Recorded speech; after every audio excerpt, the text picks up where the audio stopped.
Hey guys, we are here at Roebling Road Raceway, and we are here for the SCCA Majors Tour, which starts tomorrow. We got here last night, which was Thursday night. It is pretty hot. It was like 97 today. Incredibly hot.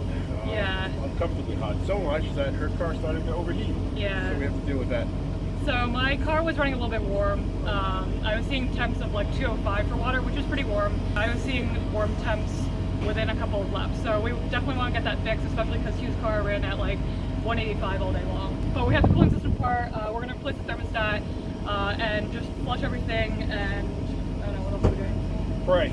Pray. Let We're us going to pray. I just want to go faster than I've gone. Hugh has also never lost a race here.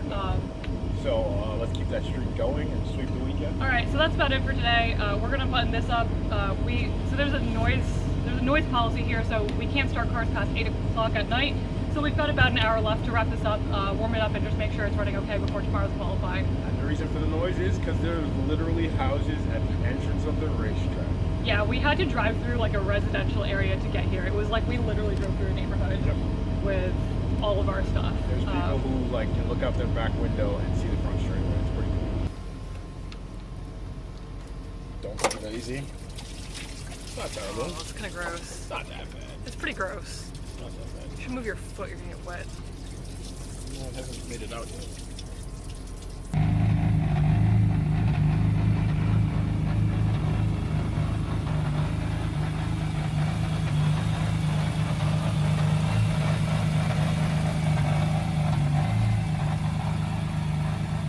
Hey guys, so we just finished our first it's our only qualifying of the day. Hugh put down a blistering lap for qualifying. What did you put down? 14.5 something according to SCCA. I think my dash has been 14.3. I put down like a 16.6, 8, something like that. We're kind of going to be intermixed between GT1 and GT2. Yeah.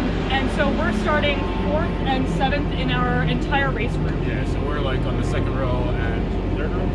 Fourth row. Yeah, so it's going to be a total cluster, I think. We've got cars in class behind us. We've got out of class cars behind us that are going to try to blow through us to get to their competition. So we're going to get ready for the race. I don't have anything to do to my car. Do you have anything to do? No. So our cars are pretty much set up. Clean it. Clean cars are fast cars. So we're going to clean our cars and go even faster during the race.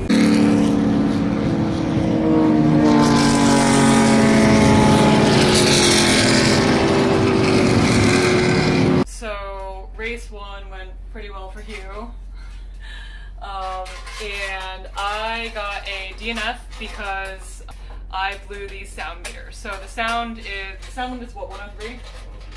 103 decibels, and I blew that like way out of the water. So 106. Yeah, 106. So you get 3 chances to go by the sound meter before they give you the waving black flag and you gotta come in. On like the second lap, I already saw they were holding my number at one of the corners and they had a little S, which means sound, and I was like, oh crap. And so I started to lift near the sound meter, and it didn't really work. I've had a lot of issues with this exhaust, even when it was on the old car. So the first time I ran it, I blew sound at Summit Point, and I lost my qualifying time because of it, and I had to start in the back of the pack. So we put a turn down on it, and it kind of worked, it kind of didn't. And then we made this weird thing with washers to diffuse the sound for the next round. And don't forget, when we welded a resonator in at runoffs, right before qualifying 3. So this is the latest of the Hugh collectible exhaust pieces that he has made for this issue that my car has. I blew sound and I got the waving black flag at like lap 5, so I really didn't get to race a whole lot. I came in, they said, hey, you gotta fix this issue before you go out tomorrow, and I was like, okay, cool. And so I started calling Napa Auto Parts to try to find like some tubing that we could use, and of course it's 5 o'clock on a Saturday and everything's closed. In the middle of small town Georgia. Yeah. Nothing open. So how did you come up with the idea for this? Sound meters on the driver's side and the front straightaway of this racetrack, so all we're trying to do is get the sound to go the opposite direction of the meter. My car has very little exhaust on it. If anything, it should be obnoxiously loud, and it's like 10 decibels quieter than your car.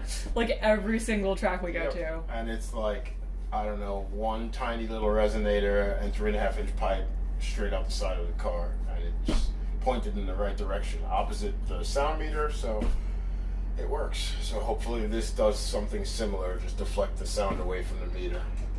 So this was made out of a sheet of steel. Yeah, Home Depot was our only options. They had very little choices. We bought some 22 gauge, I don't know, sheet metal and bent it, cut it, riveted it, hose clamped it, and it needs to last like 25-30 minutes. That's it. And then it'll be in the garbage along with all the other contraptions that we've ever made. And we're gonna do a new exhaust for this car. Yeah, we might as well just go off the side, like exactly what I have. That is very loud. There's no question about it. It's way louder. Yeah, but it passes sound meters because it's on the passenger side of the car, and most racetracks in the Northeast or just in the East in general have those meters on the driver's side. So I get away with murder.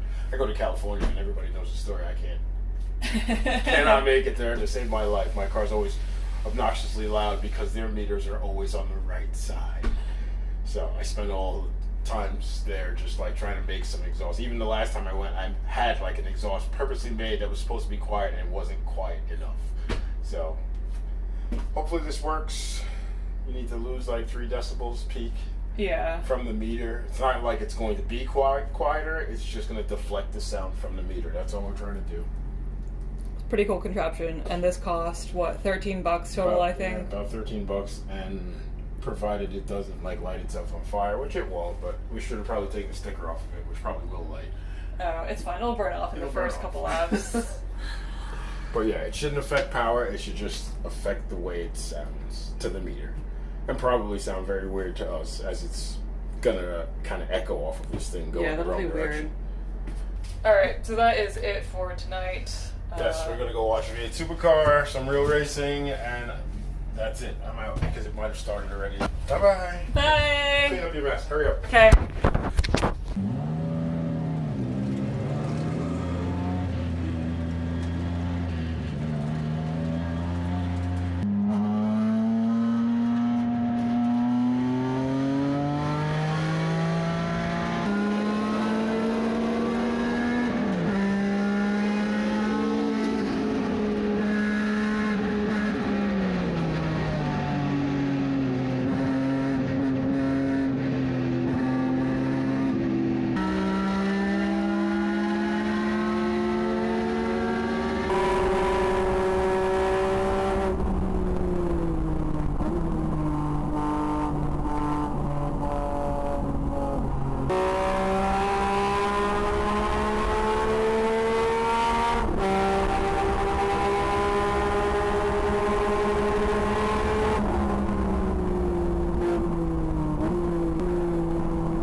We just finished our race on Sunday, so I went out in qualifying this morning, and our Home Depot solution for my exhaust sound worked, which was really cool.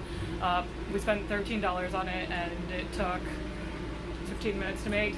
It's a hard 15 minutes. It's a hard 15 minutes.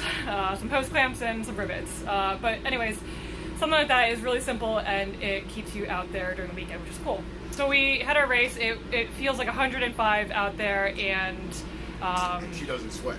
I do sweat. I just don't sweat as much as this guy here. You're Some of gross. us work harder. You're gross. That's about it. Thank you very much. Does anyone know if you chase a buffalo, like it doesn't sweat and then it just passes out and just falls over? So I think that's what she's gonna do. So if we just keep going, we do an endurance race, I'll just pass out. Just pass out and fall over, and that's that. And what? You're gonna die of dehydration. I drink lots of crack. People don't know what crack is. Yeah, not literally crack. crack water, it's different. Can you explain crack water? So crack water is Crystal Light, like whatever the flavors are in my water, because I don't like the taste of water. His favorite one's the pink one. It's kiwi strawberry. It's pink. It's kiwi strawberry. It's You can pink. describe it two ways: pink or kiwi strawberry. It's kiwi strawberry, not pink. I don't my like God. pink lemonade, and I don't like pink drinks. Pink lemonade and lemonade taste the same. Do not. Anyone who thinks that they taste the same, they're on crack. So our race was pretty good. We ended up basically just stuck behind this. I don't know if it was it a GT2 car or something? Yeah, GT2. It was a GT2 car, and 6 million horsepower. yeah, this thing would just blow by us on the straights, and then we were just trapped behind it around the turns. And I passed it once, and it knocked me over into the grass, and so I was like, all right, well, not trying to relive last year. So Well, we got 60 days. We can do this. So we really struggled with one of the GT2 cars, but overall it was fun. I think even like the Trans Am cars that were running had trouble passing that guy. How'd you think your race went? Hot, slippery. It was really, really hot. No tires left on my car. It's probably cold showing. Overall, it was really good. It felt really fun to be back out there. We had a good back and forth. It was a lot of fun. We're gonna go claim some contingency. Thank you, Summit. We wanted a tent. We got the tent. Yeah, we're getting a Summit racing tent because we have one and we want another one. And then we are going to pack up and... Oh my god. It is hot as hell here. It is 100+ degrees. Bye.